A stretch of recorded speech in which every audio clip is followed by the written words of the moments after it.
Sa simula ng pelikula, ipinakilala sa atin ng isang sniper na nagngangalang Sam na may misyon na alisin ang isang tiwaling alkalde. Hindi nag-iisa si Sam dahil kasama niya ang kanyang spotter at partner na si Ken. Napag-alaman na sina Sam at Ken ay dating bahagi ng British Special Forces, ngunit ngayon, sila ay nagtatrabaho sa isang pribadong kumpanya ng militar. Habang hinihintay nilang dumating ang kanilang target, nag-uusap sina Sam at Ken tungkol sa pagkakaroon ng Diyos. Ayon kay Sam, ang Diyos ay hindi kailanman umiral, at kapag sila ay namatay, ang buhay mismo ay humihinto. Gayunman, naniniwala si Ken na may Diyos at may buhay pagkatapos ng kamatayan. Pagkatapos talakayin ito, binanggit ni Ken na nag-book na siya ng hotel sa Amsterdam sa loob ng 2 linggo mula ngayon. Ginawa niya ito dahil matagal na silang walang bakasyon ni Sam, at gusto rin niya ang magandang kapaligiran doon, lalo na ang mga magandang babae sa Amsterdam. Nang marinig ito, tumugon si Sam na hindi niya maipapangako na sasama siya sa kanya doon. Maya-maya, dumating na ang target nila. Kaya naman, mabilis na naghanda sina Sam at Ken. Lumalabas na ang mga demonstrador ay nagtitipon sa harap ng opisina ng alkalde, alam na siya ay tiwaling opisyal at nagpapatakbo din ng ilegal na negosyo tulad ng pagbebenta ng mga armas. Gayunpaman, sa harap ng kanyang sariling mga mamamayan, walang kahihiyang niyakap ng alkalde ang kanyang asawa, hindi pinapansin ang mga tao. Habang naghahanda si Sam na kumuha ng shot, ang asawa ng alkalde ay hindi sinasadyang tumingin sa direksyon ni Sam, mabilis na naprotektahan ang kanyang asawa. Bilang isang resulta, hindi tumama ang kanyang unang shot, ngunit hinihikayat siya ni Ken na manatiling nakatutok at kumuha ng shot muli. Sa ikalawang pagtatangka, matagumpay na naalis ni Sam ang alkalde at ang dalawa ay mabilis na umalis sa kanilang posisyon. Habang naghahanda sina Sam at Ken na tumalon sa kanilang extraction point, nakita nila ang mga tauhan ng mayor na papalapit sa kanila. Sa huli, nagpasya silang pumasok sa gusali, na inalis ang ilan sa mga tauhan ng alkalde sa pasilyo. Paglabas nila, mas marami na ang mga tauhan ng mayor na naghihintay sa kanila. Bilang isang resulta, sina Sam at Ken ay nahuli ng walang maliwanag na paraan upang makatakas. Kasabay nito, ang mga pulis at mga ahente ng FBI ay papunta pa rin sa pinangyarihan. Nang malapit ng hulihin sina Sam at Ken, bigla silang lumaban at pinabagsak ang mga tauhan ng mayor. Matapos pabagsakin ang natitirang mga gwardya, tumakbo sila pakanluran at tumalon sa isang truck ng basura. Ilang sandali pa, dumating ang mga pulis at FBI, ngunit nakatakas na sina Ken at Sam nang hindi nag-iiwan ng anumang bakas. Makalipas ang ilang sandali, sina Sam at Ken ay nasa eroplano na ngayon pabalik sa kanilang sariling bansa, ang UK. Nang mapansin ni Ken na mukhang hindi mapalagay si Sam, tinanong niya kung okay lang si Sam.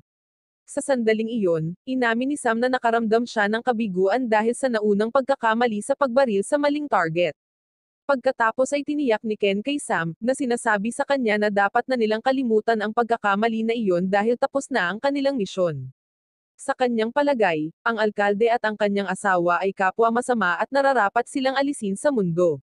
Maya-maya, si Sam ay nakatanggap ng tawag mula sa kanilang boss, si Tomare, na nagtatanong kung kumusta na sila ni Ken. Sa sandaling iyon, tumugon si Sam na ayos lang sila at naging maayos ang lahat. Gayunpaman, si Tomare, na naramdaman na si Sam ay maaaring nahihirapan matapos matamaan ang asawa ng alkalde, ay nag-aalok na magpadala ng isang psychologist upang suriin siya. Nang marinig ito, tumanggi si Sam, tinitiyak sa kanya na magiging okay siya at hindi niya kailangang mag-alala. Makalipas ang ilang oras, sa wakas ay dumating na sina Sam at Ken sa UK. Noong mga oras na iyon, pinaalalahanan ni Ken si Sam na sa loob ng 2 linggo ay magbabakasyon sila sa Amsterdam dahil nabook na ang hotel. Sumagot si Sam na hindi pa siya nakakapagdesisyon kung pupunta siya o hindi. Pagkatapos noon, naghiwalay sila ng landas pauwi, gamit ang magkaibang sasakyan. Sa mga sumunod na araw, ipinakita si Sam na nagjo-jogging sa kagubatan. Lumalabas, doon din matatagpuan ang kanyang bahay. Ginugo niya ang kanyang oras sa paggawa ng magaan na gawain tulad ng pagpuputol ng kahoy at iba pang simpleng gawain. Isang araw, habang nililinis ang kanyang armas, nakatanggap si Sam ng tawag mula kay Tamara. Gayunpaman, hindi sinagot ni Sam ang kanyang mga tawag. Kasabay nito, isang lobo ang biglang lumapit kay Sam, kaya tinutukan niya ito ng rubber bullet gun. Noong una, tinitigan ng lobo si Sam, ngunit pagkaraan ng ilang sandali, umalis ito pabalik sa kagubatan. Makalipas ang ilang minuto, nagpatuloy si Tamara sa pagtawag hanggang sa tuluyang sumagot si Sam, na nakaramdam ng inis. Nais pala ni Tamara na makipagpulong sa kanya sa Netherlands, partikular sa Amsterdam. Matapos makausap si Tamara, biglang naalala ni Sam si Ken, na kasalukuyang nagbabakasyon sa Amsterdam. Hindi nagtagal, dumating si Sam sa Amsterdam kung saan naghihintay na si Ken para sunduin siya. Sa sandaling iyon, nagbiro si Ken, na nagsasabi na akala niya ay pinatay na si Sam ng mga tauhan ng alkalde. Habang papunta sila sa hotel, binanggit ni Ken na nakipag-ugnayan sa kanya si Tamara noong nakaraang araw para mag-set up ng meeting sa susunod na linggo. Parehong alam ni na Ken at Sam na malamang na naghahanda si Tamara na magtalaga sa kanila ng isa pang misyon. Gayunpaman, bago gawin ang misyon, gusto ni Ken na magsaya si Sam kasama niya sa Amsterdam sa loob ng 2 araw. Pagdating nila sa hotel, mainit na sinalubong sila ng manager ng hotel, na naghatid sa kanila patungo sa top floor suite, na matagal nang nabook ni Ken. Ang silid ay napakaganda, na may mga nakamamanghang tanawin ng Amsterdam. Maging ang kama ay gawa sa mamahaling bagay, na naging dahilan upang magtanong si Sam kung bakit nag-book si Ken ng ganoong karangyang hotel. Ipinaliwanag ni Ken na ang hotel ay talagang binayaran ng kanilang boss na si Tamara. Nang bubuksan na ng manager ng hotel ang mga kurtina, hiniling ni Sam na panatilihing nakasara ang mga ito. Binanggit ng manager na magiging kahanga-hanga ang tanawin ng paglubog ng araw sa labas, ngunit iginiit ni Sam na panatilihing nakasara ang mga kurtina, nananatili pa rin siyang maingat dahil hindi nila alam na baka pinupuntirya na sila ng mga tauhan ng alkalde. Pagkaalis ng manager ng hotel, sa wakas ay ibinunyag ni Sam na ayaw na niyang gumawa ng anumang misyon mula kay Tamara sa darating na pagpupulong dahil nagpa siya siyang magretiro. Nang marinig ito, medyo nalungkot si Ken habang itinuturing niyang perpektong partner si Sam. Nakiusap pa si Ken kay Sam na pag-isipang muli ang desisyon bago tuluyang magretiro. Gayunpaman, ipinaliwanag ni Sam na patuloy na bumabagabag sa kanya ang pagkamatay ng asawa ng alkalde. Bukod dito, tiwala si Sam na kahit wala siya, magagawa pa rin ni Ken na maging sniper o spotter. Sa huli, iginagalang ni Ken ang kanyang desisyon at sinimulan pa niyang isaalang-alang kung dapat din ba siyang magretiro. Ilang sandali pa, may dumating na 2 babae, inimbitahan pala ito ni Ken dahil gusto niyang magpamasahe. Nang makita ito, agad na humiga si Ken para magpahinga, ngunit tumanggi si Sam na magpamasahe at mas piniling makipag-usap na lang. Sa sandaling iyon, tinanong ni Sam ang 2 babae ng kanilang mga pangalan. Nagpakilala ang isa bilang si Lily mula sa Ukraine, habang ang babaeng naka-red dress ay si Mone mula sa Mexico. Dahil ayaw ni Sam ng masahe, sinubukan ni Mone na aliwin siya, sinabing nababasa niya ang kapalaran ng mga tao. Namangha, tinanong ni Sam si Mone na hulaan kung ano ang kanyang iniisip ngayon. Sa sandaling iyon, sinabi ni Mone na mas mahaba ang buhay ni Sam kaysa sa kanilang tatlo. Sinabi rin niya na malakas ang pananampalataya ni Sam at lubos na naniniwala sa Diyos. Nang marinig ito, humagalpak ng tawa si Ken, dahil alam ni Ken na si Sam ay hindi naniniwala sa Diyos. Nagbiro tuloy si Ken na kung may bolang kristal si Mone tulad ng ibang manghuhula, bibigyan niya ito ng $100. Sa kanilang pagtataka, mabilis na naglabas ng bolang kristal si Mone, na labis na ikinatuwa ni na Ken at Sam. Gayunpaman, sa kalaunan ay inamin ni Mone na ang bolang kristal ay peke, at ito ay isang kasiyahan lamang. Maya-maya pa ay pumasok na ang manager ng hotel kasama ang isang waitress na may dalang pagkain. Nagpa siya ang manager na buksan muli ang mga kurtina, na sinasabing ang tanawin sa gabi ay napakaganda. Gayunpaman, mabilis na sinabi ni Sam sa manager na isara muli ang mga kurtina. Sa mga oras na ito, biglang umalangaw-ngaw ang isang putok ng baril, at nagpanik ang lahat, lalo na sina Lily at Mona. Habang sinusubukang isara ni Sam ang mga kurtina gamit ang isang remote, hindi inaasahang inatake siya ng waitress. Gayunpaman, aksidenteng nabaril ng kaaway na sniper ang waitress na ikinamatay niya kaagad. Hindi lang iyon, biglang inatake ng manager ng hotel si Sam, at naganap ang away sa pagitan nila. Matapos matalo ni Sam ang manager, bumagsak siya sa remote control ng kurtina, dahilan para mas bumukas ang kurtina. Bilang resulta, nagsimulang magtanong ang grupo tungkol sa kanilang mga cellphone, na pagtantong kailangan nilang tumawag para sa tulong. Sa kabutihang palad, ang cellphone ni Lily ang nasa malapit, kaya sinubukan ni Ken na kunin ito, habang iniiwasan niya ang mga putok ng baril. Kasabay nito, si Lily, na nagulat pa rin, ay biglang tumayo at muntik ng matamaan. Mabilis siyang pinatahimik ni Sam, tinitiyak niyang magiging okay ang lahat. Sinabi ni Sam kay Ken na tawagan si Tamara dahil siya lang ang makakatulong. Sa sandaling konektado na ang tawag, ipinaliwanag ni Ken ang kanilang kasalukuyang sitwasyon, dahil sila ay inaatake ng isang sniper. Agad namang tinanong ni Tamara kung sino ang posibleng pumupuntirya sa kanila, at naisip ni Ken na baka ito ang grupo ng mayor, na kanilang inalis 2 linggo na ang nakakaraan.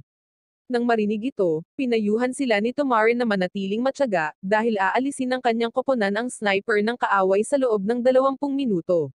Ilang sandali pa ay biglang inatake ulit si Sam ng manager ng hotel na buhay pa.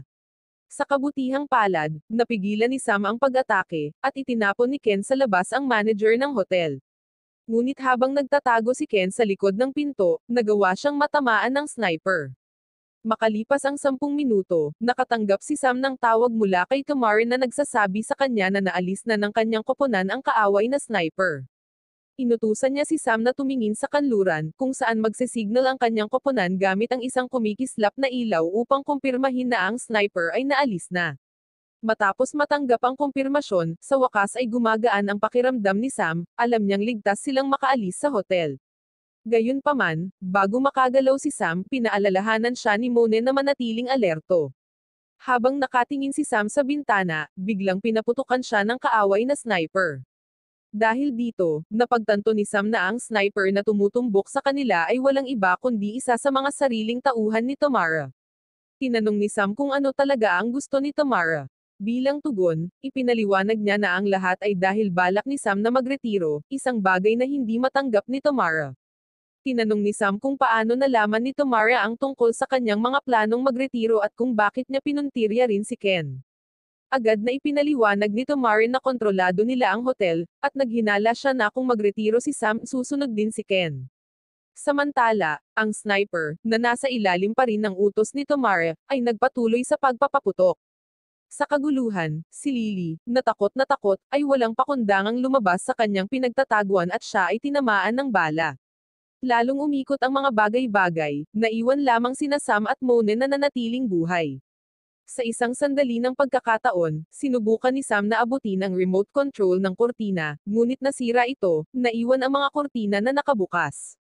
Kasabay nito, ibinunyag ni Tamara na ang lahat ng akses sa telepono at komunikasyon sa kwarto ay hinaharang, na pinipigilan si Sam na makipag-ugnayan sa sinuman. Napagtantong pinapanood sila ni Tamara sa pamamagitan ng CCTV sa silid, sinira ni Sam ang CCTV sa galit. Lalo lamang itong ikinagalit ni Tamara, at nangako siya na hinding-hindi makakatakas si Sam, dahil ang pinto ay kontrolado ng kanyang sistema. Habang lumilipad ang oras, narinig ni Sam ang mga yabag ng mga tauhan ni Tamara na papalapit. Nang walang ibang pagpipilian, mabilis na inutusan ni Sam si Mone na magtago habang siya ay lumipat patungo sa mesa. Sa sandaling iyon, natagpuan ni Sam ang baril ni Ken at pinaputukan ang sniper sa labas mula sa ilalim ng mesa. Matapos pabagsakin ng isang kalaban, si Sam ay pinaulanan ng bala mula sa natitirang mga tauhan ni Tamara. Nakuha ng isa sa kanila si Mona at ginawa nila itong hostage, na iwan si Sam na walang pagpipilian kundi sumuko. Habang naghahanda si Sam na ihulog ang kanyang sandata, tinanong ni Mona kung may pag-asa pa bang mabuhay. Inamin ni Sam na hindi niya alam. Habang patuloy na dumarating ang mga puwersa ni Tamara, idinagdag niya na hindi niya kayang kunin ang kanyang baril, na nasa kabilang silid. Sa desperado na sitwasyong ito, iniabot ni Mona kay Sam ang larawan ng kanyang anak at nakiusap kay Sam na alagaan ang kanyang anak kapag namatay siya. Ilang sandali pa, pumasok ang mga tauhan ni Tamara, na napilitang lumaban muli si Sam. Nang malapit ng barilin si Sam ng isa sa mga natitirang gunmen, nailigtas siya ni Mona gamit ang kanyang rifle. Sa kasamaang palad, si Mona ay agad na binaril at napatay ng kaaway na sniper habang iniligtas niya si Sam. Kinuha ni Sam ang kanyang rifle at ipinagpatuloy ang laban. Matagumpay niyang naalis ang natitirang sniper, ngunit nakulong pa rin siya sa silid ng hotel habang ang pinto ay kontrolado ni Tamara. Di nagtagal, natuklasan ni Sam na buhay pa si Ken. Pagkatapos ay isinugod niya siya sa kama kung saan ipinahayag ni Ken na ang tanging paraan upang makatakas ay sa pamamagitan ng pagtalon mula sa gusali. Gayunpaman, ito ay tila imposible dahil sila ay nasa itaas na palapag. Hindi nagtagal, muli silang inatake, sa pagkakataong ito ay inatake sila ng drone na kontrolado ni Tamara. Ilang beses na binaril ni Sam ang drone, ngunit ang drone ay bulletproof. Kasabay nito, abala si Ken sa pag-aayos ng mga kumot mula sa kwarto. Sa isang punto, napansin ni Sam ang isang gas stove sa balkonahe at ginamit ito upang lumikha ng isang pagsabog na sinisira ang drone. Bumalik si Sam kay Ken, ngunit nakalulungkot na namatay siya. Gayunpaman, napansin ni Sam ang ginawa ni Ken sa mga kumot at naunawaan niya kung ano ang kanyang ipinahiwatig. Sa kabilang banda, 12 ng mga tauhan ni Tamara ang umakyat para alisin si Sam, ngunit itinali na ni Sam ang pinagtagpi-tagping kumot sa balkonahe at tumalon, gamit ang imbensyon ni Ken para makatakas. Pagkalipas ng ilang buwan, lumipat ang eksena sa Dubai kung saan makikita si Tamara na nagpapahinga habang nakikipag-usap sa telepono. Ang tao sa kabilang linya ay walang iba kundi si Sam, na dumating upang maghihiganti sa kanya. Nang malaman ito, mahinahong sinabi ni Tamara na hindi na siya mahahanap ni Sam dahil lumipat siya mula sa kanyang sariling bansa. Pero ibinunyag ni Sam na alam na niyang nasa Dubai siya.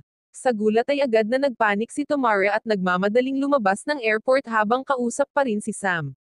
Habang papalapit si Tamara sa banyo, isang batang babae na naglalaro ng isang laro ang naglipat ng karatula sa banyo. Ibinaba ni Tamara ang kanyang telepono, kumpiyansa na hinding-hindi siya malalapitan ni Sam. Hindi lang iyon, inatasan din niya ang kanyang mga gwardya na manatiling alerto habang papunta siya sa banyo. Maya-maya, may pumasok na janitor sa banyo at si Sam iyon. Pagkapasok ni Sam ay umalangaw-ngaw ang isang putok ng baril kaya nagmadaling pumasok ang mga gwardya ni Tamara sa loob para lamang makakarinig ng higit pang mga putok. Matapos alisin si Tamara at ang kanyang mga gwardya, lumabas si Sam mula sa banyo habang hawak ang kamay ng batang babae, na lumalabas na anak pala ni Mona, na ngayon ay opisyal ng anak ni Sam. Wow naman! Doon nagtatapos ang pelikula mga idolo, salamat sa inyong panonood.